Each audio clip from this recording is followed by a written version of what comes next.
अयोध्या में श्री राम मंदिर की प्राण प्रतिष्ठा 22 तारीख को होनी है और ऐसे में पूरे देश में जो है जश्न का माहौल यहाँ पर मनाया जा रहा है। जो खुशियां हैं वो साफ तौर पर देखी जा रही है। पूरा देश जो है राममय की माहौल में जो है रंगा हुआ नजर आ रहा है और ऐसे में इन सब के अगर इतिहास की बात करें, इतिहास के पन्नों को पलट कर देखें तो एक संघर्ष भरी कहानी जो है वो सामने आती है कार सेवकों की।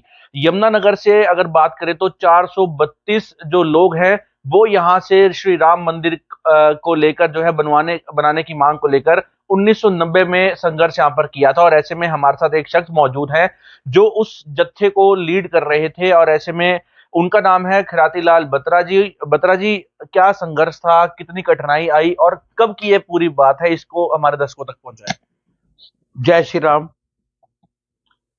1990 में जब हमें कॉल आई कि भगवान राम के मंदिर के निर्माण के लिए अयोध्या कूच करना है, तो हमने लगभग एक महीना पूर्व शहर में और ग्रामीण अंचल में घर घर जाकर लोगों से संपर्क किया और अयोध्या जाने के लिए तैयार भी किया। लेकिन उस समय भय का बड़ा माहौल था, क्योंकि यूपी के अंदर मुलायम सिंह जी की सरकार थी और वो हमेशा टीवी पर आकर एक बात कहा करते थे कि परिंदा भी अयोध्या में मेरी इजाजत के बिना पर नहीं मार सकता। और जहां उन्होंने की जो व्यवस्था हमें दिखाते थे टीवी के अंदर, बहुत सख्त थी, पुलिस के बहुत पहरे थे। लेकिन जब संघर्ष होता है तो हनुमान जी की शक्ति भी कार्यकर्ताओं के अंदर आ जाती है। उसी शक्ति से यहां कोई भयभीत नहीं हुआ। जैसे मैं अपने माता पिता की बात बताता हूं आपको। हमारे माता पिता ने वो समय भी देखा है जब विभाजन का समय था। अखंड भारत के उस हिस्से में से अपनी कई पुश्तैनी जमीनें, प्रॉपर्टीज, सारी संपत्ति छोड़कर भारत आए, अखंड भारत से इस हिस्से के अंदर आए। तो उनके अंदर मन में एक बहुत बड़ा जज्बा था, भाई हिंदू धर्म के लिए, हिंदू राष्ट्र के लिए अगर हमारे बच्चे कोई कुर्बानी दे दें तो कोई हमें उसमें ऐतराज नहीं है। तो हमारे माता पिता तो हमें प्रेरित करते थे, बेटा आपने राम जन्मभूमि के संघर्ष के अंदर बहुत जरूर, मतलब हर हालात में जाना है। बड़ी कठिनाइयों का सामना भी था कि 1 जून 90 को हमारे पिताजी एक्सपायर हो गए और व्यवस्था में दुकान फैक्ट्री देखना, भाई साहब थे हमारे, मुश्किल भी था। लेकिन घर में सब ने प्रेरित किया, कोई बात नहीं आप जाइए, सब व्यवस्था हो जाएगी। तो जैसे हम घरों से चले तो हमारी बहनों ने तिलक करके, माता ने पूजा करके हमें भेजा। फिर गीता भवन मंदिर से साधु संतों ने हमें तिलक किया, पूजन किया। फिर हम अंबाला की तरफ रवाना हुए। तो जैसे अंबाला में बहुत बढ़िया माहौल था स्टेशन पर, जैसे राम राज वहीं था, जय राम जय श्री राम के नारे से सारा स्टेशन गूंज रहा था। लेकिन जैसे ट्रेन चली, दिल्ली पहुंचे हम। दिल्ली कुछ सीआईडी के लोग, मुलायम सिंह के पुलिस के लोग, कुछ उनके चमचे, कुछ उनके कार्यकर्ता हमारी कार सेवकों के रूप में ट्रेन के अंदर चढ़, और वो जान के चर्चा भी करते थे भगवान राम की। कुछ लोग भावुक हो जाते थे, उनकी हाँ में हाँ भी मिलाते थे। तो वो अगले स्टेशन पर इन्फॉर्म कर देते थे, भाई इस बोगी में कार सेवक है और आप उन्हें उतार लीजिए। और जैसे ही हम यूपी के अंदर जैसे ट्रेन घुसी तो सारे के सारे स्टेशन छावनियों के रूप में बदले हुए थे। कुछ अलीगढ़ उतर के लोगों को उतार लिया। पुलिस का पहरा था। पुलिस का पहरा था। सेमी एक आर्म फोर्स थी यूपी की, उसका बहुत सख्त पहरा था और बड़ी सख्त थी स्वभाव में भी। तो काफी लोग हमारे, कुछ अलीगढ़ उतर, यूपी में जैसे जैसे स्टेशनों में चलते गए और जो जो सीआईडी की रिपोर्ट थी, लोग उनको पुलिस वहां जबरदस्ती खींच खींच के उतारती। लेकिन सेवकों के अंदर कोई भय नहीं था, डरते नहीं थे वो, और वो उतरने के लिए भी नहीं गए थे वहां, वो तो अयोध्या जाने के लिए गए थे। उनमें से कई लोग हम देख रहे थे, वही पुलिस ने पकड़ा है तो वो उसको हाथ छुड़ाकर भाग भी जाते थे, उनसे दूर भी हो जाते थे, क्योंकि उनका उद्देश्य अयोध्या ही था। तो जैसे वो ट्रेन फिर आगे बढ़ी, टुंडला स्टेशन पर हमारी महिलाओं को, हमारे साथ जो 22 महिलाएं थी, जिसमें एक 6 महीने का बच्चा भी था, लड़की थी, वो घनश्याम जी की लड़की थी। तो महिलाओं को उतार लिया। उसी समय फिर हमारे साथ जय किशन शास्त्री जी, चमन लाल जी, वो और लक्ष्य जी, हम फिर सबने बैठ कर ये रूपरेखा बनाई। भाई महिलाओं को यहाँ उतार लिया और ये मुलायम सिंह की कंस्टिट्यूंसी है, एरिया है। अगर कोई कोई कुछ भी गलत हो गया, कुछ अनहोनी होगी, तो हमें शहर में मुंह दिखाना मुश्किल हो जाएगा। तो हम सब ने निर्णय करा, जितने भी कार सेवक थे, हम सब के सब वही टुंडला उतर गए।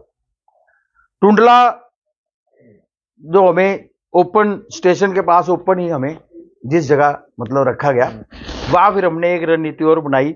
एक कार सेवक को हमने बाजार में भेजा, वो ढोलक लाया, शेरा लाया। हमने लक्ष्य जी थे हमारे, वो 22 साल 23 साल की उम्र में होंगे या 25 साल होंगे। हमने उनको दूल्हा बनाया, शेरा बांध दिया उनको। और जय किशन शास्त्री जी आज नहीं है हमारे बीच में, उनको उनके पिताजी बनाया और भजन कीर्तन करते रहे। जिस समय हमारे पास असिस्टेंट कमिश्नर पुलिस आया, तो हमने उन्हें कहा भाई हम तो कानपुर बारात लेके जा रहे हैं, ये बारात है, आपने हमें उतार लिया। तो उसने कहा चलिए कौन है? हमने कहा ये पिताजी है जय किशन जी, ये दूल्हा है, ये बहनें हैं, हम बराती है। वो भी देखिए, जब कोई अफसर इतनी ऊंची पोस्ट पे होता है, वो काफी इंटेलिजेंट था। उसने कहा चलिए अच्छी बात है, आप ये बताओ भी शादी में माता का है? तो हमने कहा जी माता का तो हमारे यहाँ रिवाज नहीं है, माता घर रहती है, बाकी बारात आती है। कहते चलो, कहते शादी में मेहंदी तो लगती है, बताओ कहाँ लगी हुई है, दूल्हे के हाथ में या बहनों के हाथ में? तो कुल मिलाकर उसने फिर हमें टुंडला जेल के अंदर वहां से शिफ्ट कर दिया। जेल भेज दिया आपको? तो वहां क्या माहौल जैसे था? हम बाजार में से निकले शहर में, तो वहां के जो लोग थे वो भी बड़े जोश में थे। लोगों ने बाजार अपने बंद करा और राम लला हम आएंगे, मंदिर वहीं बनाएंगे, जय श्री राम के नारों के साथ सारा का सारा बाजार राममय वातावरण हो गया। वो भी हमारे साथ टुंडला जेल तक पहुंचे, लेकिन जेल के अंदर केवल हमें कार सेवकों को ही अंदर किया गया। ऐसी जानकारी भी है कि कानपुर जेल में भी आपको उसके बाद ले गए वहां से? तो जैसे हम टुंडला जेल पहुंचे, वो छोटी जेल थी, तो हमारे जो कार सेवक थे उन्होंने जेल को लगभग सब दरवाजे उसके तोड़ दिए, लेकिन वहां हमारे साथ कोई अत्याचार नहीं हुआ। लेकिन सरकार को ये समझ आ गया, व्यवस्था करने वालों को ये समझ आ गया, ये लोग यहाँ नहीं रह पाएंगे, इनको आगे बड़ी जेल भेजा जाए जहां ये कुछ कर ना सके। तो सरकारी बसें बुलाकर हमें रात को ही वहां से भूखे पेट, कुछ खाने को नहीं दिया, और हमें वहीं से कानपुर शिफ्ट कर दिया। कानपुर जैसे हम पहुंचे, बहुत बड़ा गेट था, बहुत बड़ा ऊंचा गेट था। हम जेल में अंदर गए तो हमारे उन्होंने हाथों के, पांचों उंगलियों के, पैरों के निशान लिए और हमें जेल में अंदर की तरफ कर दिया। लेकिन हमारे जो बच्चे थे, हमारे साथ जो बहुत युवा दल था, गर्म मिजाज था वो, उन्होंने उस गेट को पकड़ के जैसे जोर जोर के हिलाना शुरू करा, तो ऐसा लग रहा था भाई ये गेट टूट जाएगा। तो जेलर ने उस समय हवाई फायरिंग के आदेश दिए, हवाई फायरिंग हुई। तो हम बच्चों को उनका मतलब समझाकर हम इधर ले आए ताकि किसी को गोली ना लगे, तो माहौल को शांत किया। तो जैसे उन्होंने हमें बैरकों के अंदर भेजा, हमारे से पहले राजस्थान के लगभग 2000 कार सेवक उस जेल के अंदर थे, उन बैरकों के अंदर बंद थे, जैसे कैदी बंद होते हैं ऐसे ही बंद थे। हमने जेलर से कहा भाई हम कैदी, हम कोई क्रिमिनल नहीं है, हम तो धार्मिक है या राजनीतिक है, हम जेल के अंदर ऐसे बंद नहीं रहेंगे, हमें मतलब ये जेल ओपन होनी चाहिए। लेकिन वो नहीं, जेलर जो यादव था वो माना नहीं। तो हमारे लड़कों ने गुस्से में आके उसके जो गेटों की कुंडियां थी वो उखाड़ दी। अच्छा, गेट उखाड़ दिए। उस समय इतना बढ़िया, वो जो 2000 लोग और भी थे वो भी हमारे साथ मिल गए, सबने गेट गूट जितने थे, वो हमने जो बैरकों वाली जेल थी वो ओपन कर। तो फिर वो जेलर जो था हमारे पास आया, उन्होंने कहा ये आपने बहुत गलत करा है, इसमें कहीं और धाराएं लगेंगी। हमने कहा कोई बात नहीं, हम कार सेवक हैं, हम जो करना चाहें करें, लेकिन हम इस ढंग से कैद में नहीं रहे। अगले दिन शाम को जेलर फिर जब बीच में बैठने के लिए हमारे पास आया तो उसने कहा, उन दिनों में ना आरक्षण का मुद्दा जो था, धर्म कमंडल का और मंडल का, वो भी बहुत जोरों पे था।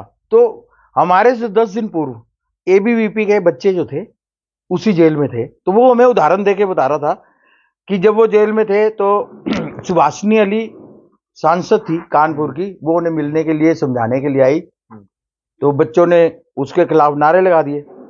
जब नारे लगा दिए तो जेलर ने बताया कि हम उन बच्चों को हमने लिटा कर बहुत बुरी तरह पिटवाया। तो इतनी बात सुनते फिर जब सब में जोश आ गया तो मैंने भी कहा उन्हें,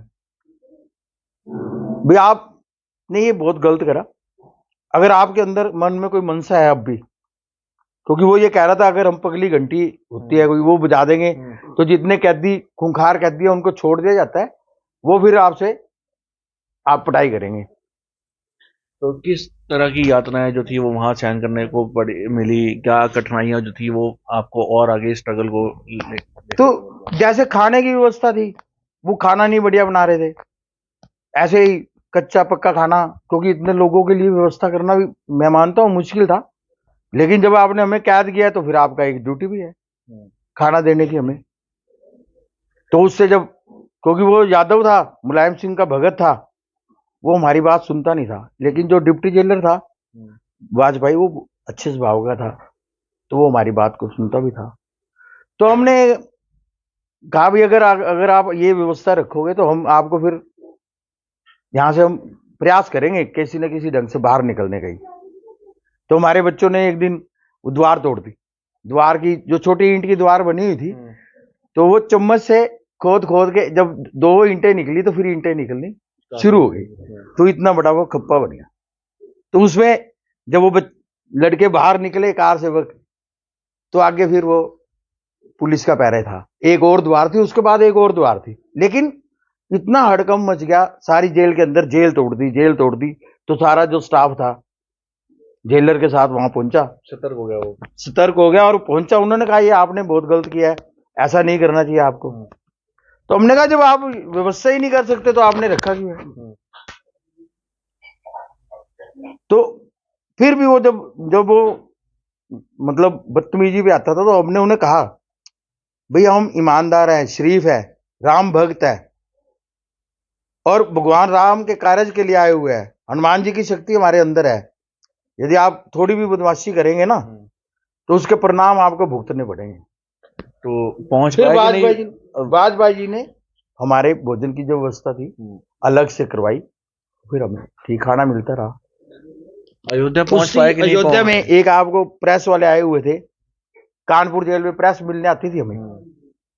जब प्रेस मिलने आती थी तो हमारी महिलाओं ने वहां जो खाना बनाने वाली लकड़ियां इकट्ठी करी सारी और चिता बनाई और ये कहा कि आत्मदाह करेंगे, तो प्रेस ने वो रिकॉर्ड कर दिया।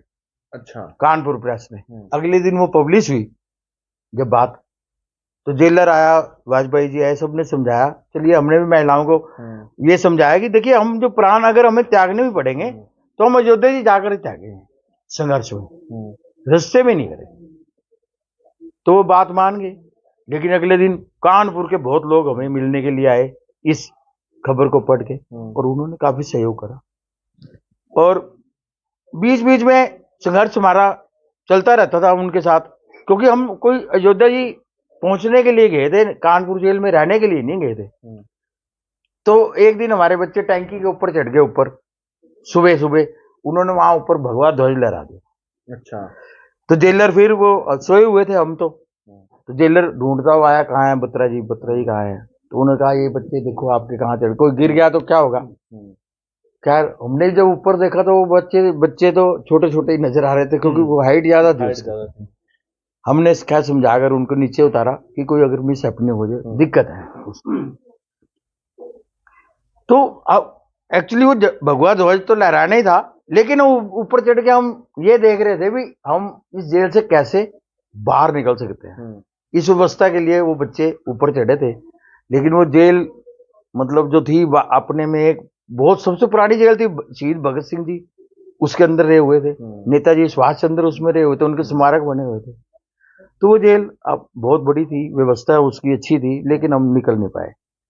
कुल मिलाकर, क्योंकि हम तो कष्टों को सहन करने के लिए गए थे, जेल तो जेल ही है, वहां सुविधाएं नाम की कोई चीज नहीं थी, लेकिन भगवान राम के नाम से हमें वो जो कांटे भी थे वो हमें फूल लगते थे, और हमने वो फूल समझ के ही उन कष्टों का साथ। तो लास्ट में अभी भी ये सवाल है कि आप अयोध्या जो जत्था लेके गए थे वो पहुंच पाए या क्या उसको उस पे रहा? जब मुलायम सिंह और विश्व हिंदू परिषद में जब कोई समझौता हुआ, तो उसके तहत जब सारे जेलों से जब सबको रिहा करना था कार सेवकों को, तो हमारी जेल हमारी जेल में से एक दिन बाद हुए, क्योंकि हमारा जो जेलर था वो बेकार आदमी था, सख्त था, और वो मुलायम सिंह का बंदा था, लेकिन हमने भी जो काम करे थे वो उसको अच्छे नहीं लगते थे, क्योंकि आज तक जेल में उसके आगे कोई बोल नहीं पाया, और हमारा पूरा संघर्ष रहता था। तो उसके बाद ये निर्णय हुआ, आज 12 दिन टोटल जब हमें घर से निकले हुए हो चुके हैं, 10 दिन, अभी 2 दिन घर वापसी में भी लगने हैं। तो महिलाओं को भी कुछ दिक्कत थी, वस्त्रों की थी, हमें भी थी, तो हमारे में से कुछ लोग शास्त्री जी के साथ आगे अयोध्या जी गए, बाकी हम सब अपने घर की तरफ रवाना हो। क्योंकि पार्टी का जो उस समय जो संगठन काम कर रहा था, उसका दिशा निर्देश यही था कि अब ये संघर्ष जो है आपने जो चरम सीमा पे पहुंचा दिया 90 का, ये आज उसी का परिणाम है। अगर उस समय ये कोई आदेश ऐसा होता कि मस्जिद को तोड़ना है, तो हमारे युवक जितने संघर्षवान थे, जितनी शक्ति उनमें थी, वो तोड़ देते, लेकिन ऐसा आदेश नहीं था कि उसको कुछ करना है। तो आपने सिर्फ राम में यूपी को बनाना था, बनाया, और उसके बाद फिर हम वापिस आ गए, वो आ गए। अब 22 तारीख को प्राण प्रतिष्ठा होनी है राम मंदिर की, कितनी खुशी है उसको लेकर? ये हमारा बड़ा सौभाग्य है जी कि हम अपने जीवन, हमारे से पूर्वज आज 498 साल पीछे चले जाए यदि हम, तो लगभग 2-2.5-3 लाख संतों का कुर्बानियां गई हैं, संघर्ष हुए हैं, कई सेनाओं का बलिदान हुआ है। हमारे कार सेवकों में भी, हमारे जमुनानगर से तो नहीं, लेकिन चलिए सारे भारत में जो हमारे भाई कार सेवक है, उनमें से भी शहीद हुए वहां पे। कहते हैं कि सरयू का पानी भी लाल हो गया था। तो ये सबकी कुर्बानियां थी। उन कुर्बानियों के बाद हमें बड़ी खुशी है भी आज हमारा भगवान राम का मंदिर का निर्माण हो रहा है। अभी जैसे आदेश है कि 22 तक हमने मंदिरों की सफाई करनी है, दिवाली बनानी है, अक्षत बांटने हैं, हमने टोलियां बना के संयोजक सह संयोजक बनाकर अपने सारे इस वातावरण को राममय करने का प्रयास है। और जगह जगह भंडारे हैं।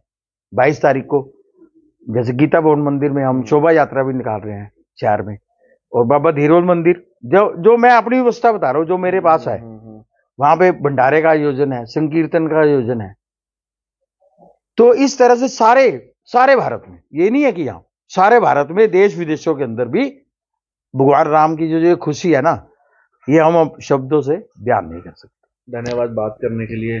तो एक लंबा संघर्ष जो था वो कहीं ना कहीं बत्रा जी का यहाँ पर रहा, और ऐसे में जो कठिनाइयां थी, जो परेशानियां थी, वो भी इन्होंने बताई कि किस तरीके से इनको जेलों में डाला गया, उसके बाद परेशान यहाँ पर किया गया, यातनाएं सहनी पड़ी, और उसके बाद जो है ये राम मंदिर किसी कारण नहीं पहुंच पाए, अयोध्या नहीं पहुंच पाए, और इनको वापस अपने घर आना पड़ा। लेकिन आज जो 22 तारीख जब होगी, अब श्री राम मंदिर जी की प्राण प्रतिष्ठा होने जा रही है, तो ऐसे में उसको देखकर जो है पूरा परिवार जो है खुश है, क्योंकि जो संघर्ष की कहानी कार सेवक की रही है वो अपने आप एक अगर बात करें तो रूह कांप जाती है अगर इनकी बातें हमने सुनी। तो बहुत अच्छा जो संघर्ष था वो उस टाइम का था, और अब जो है मंदिर जो है तैयार हो गया है, उसकी प्राण प्रतिष्ठा होनी है मंदिर की। तो ऐसे में पूरा देश जो है देशभक्ति की भावना और राम मंदिर की जो श्री राम जी की भक्ति में जो लीन है, और उसको लेकर जो है विभिन्न प्रकार के जो आयोजन है वो जगाधरी और पूरे देश में जो है किए जा रहे हैं। तो इसको लेकर जो है काफी खुशी जो है साफ तौर पर भी देखने को मिल रही है। यमुनानगर से राहुल सजवानी, सिटी लाइव हरियाणा।